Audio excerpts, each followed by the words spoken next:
Saudi അറേബ്യയുടെ സാംസ്കാരിക തലസ്ഥാനമായ ജിദ്ദയിലെ അൽ ബലദിലൂടെ സഞ്ചരിക്കുമ്പോൾ ഓരോ ചുവടിലും നമുക്ക് ഇന്ത്യയുടെ ഗന്ധം അനുഭവിക്കാനാകും.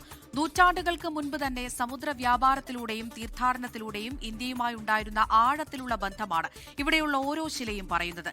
ഇന്ത്യയുമായി അഭേദ്യമായി ബന്ധപ്പെട്ട് കിടക്കുന്ന ബലദിലെ ആ ചരിത്ര കാഴ്ചകളിലേക്ക്.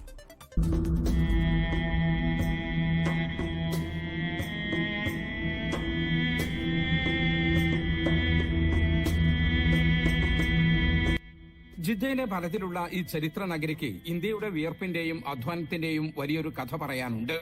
യുനെസ്കോ പൈതൃക പട്ടികയിൽ ഇടം നേടിയ ഈ പ്രദേശത്തെ കെട്ടിടങ്ങളിലും മരങ്ങളിലുമെല്ലാം ഇന്ത്യയുടെ ഗന്ധമുണ്ട്. പ്രധാന സന്ദർശന കേന്ദ്രങ്ങളിലൊന്നായ നൂർവാലി മന്ദിരമാണ് അതിലൊന്ന്.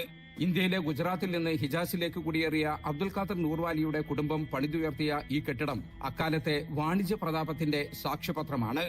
ഈ ഭാഗത്തെ വീടുകളുടെയും അവയുടെ ഉടമസ്ഥരുടെയും ചരിത്രം അബ്ദുൽ ഖാദർ നൂർവാലി കൃത്യമായി രേഖപ്പെടുത്തിയിരുന്നു.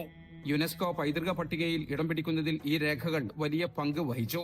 ബലദിലെ ഏറ്റവും പ്രശസ്തമായ നസീഫ് ഹൌസിന് മുന്നിലെത്തിയാൽ ഒരു വലിയ മരം കാണാം.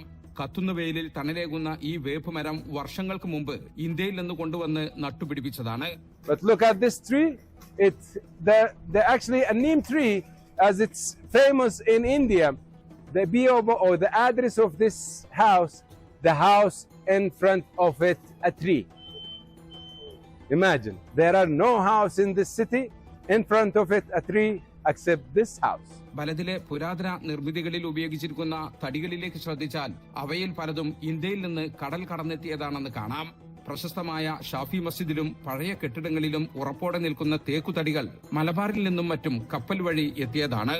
The doors, for example, if you see the doors and the columns are given as a gift by an Indian female merchant who came for Hajj and gave it as a gift.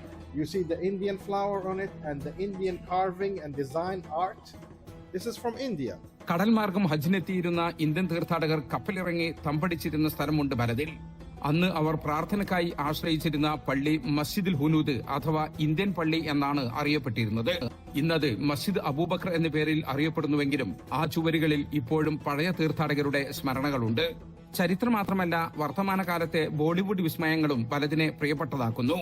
Super താരം ഷാറൂഖ് ഖാൻ അഭിനയിച്ച ഡങ്കി എന്ന സിനിമയിലെ ചില രംഗങ്ങൾ ചിത്രീകരിച്ചത് ഇവിടുത്തെ പുരാതന കെട്ടിടങ്ങളുടെ പശ്ചാത്തലത്തിലാണ്. നൂറ്റാണ്ടുകളുടെ പാരമ്പര്യവും ആധുനിക സിനിമയുടെ തിളക്കവും ഒത്തുചേരുന്ന ബലദ് ഓരോ ഇന്ത്യക്കാരനും അഭിമാനത്തോടെ സന്ദർശിക്കാവുന്ന ഒരിടമായി ഇന്നും നിലകൊള്ളുന്നു. നൂറ്റാണ്ടുകളുടെ ചരിത്രവും പഴമയുടെ പ്രൗഢിയും ഒട്ടും ചോരാതെ കാത്തുസൂക്ഷിക്കുന്നു ഈ നഗരം. സൗദിയുടെ ചരിത്രത്തിലേക്കുള്ള ഒരു തുറന്ന പുസ്തകമാണ് ഈ പ്രദേശം. ജിദ്ദയിൽ നിന്നും ജലീൽ കണ്ണമംഗലം, 24. ലോകത്തെവിടെയായാലും ഏത് സമയത്തും 24 വാർത്തകളും ഓഗ്മെന്റഡ് റിയാലിറ്റി പാക്കേജുകളും എക്സ്പ്ലെയിനറുകളും വിശദമായി കാണാൻ ഞങ്ങളുടെ യൂട്യൂബ് ചാനൽ നിങ്ങൾക്ക് സബ്സ്ക്രൈബ് ചെയ്യാം.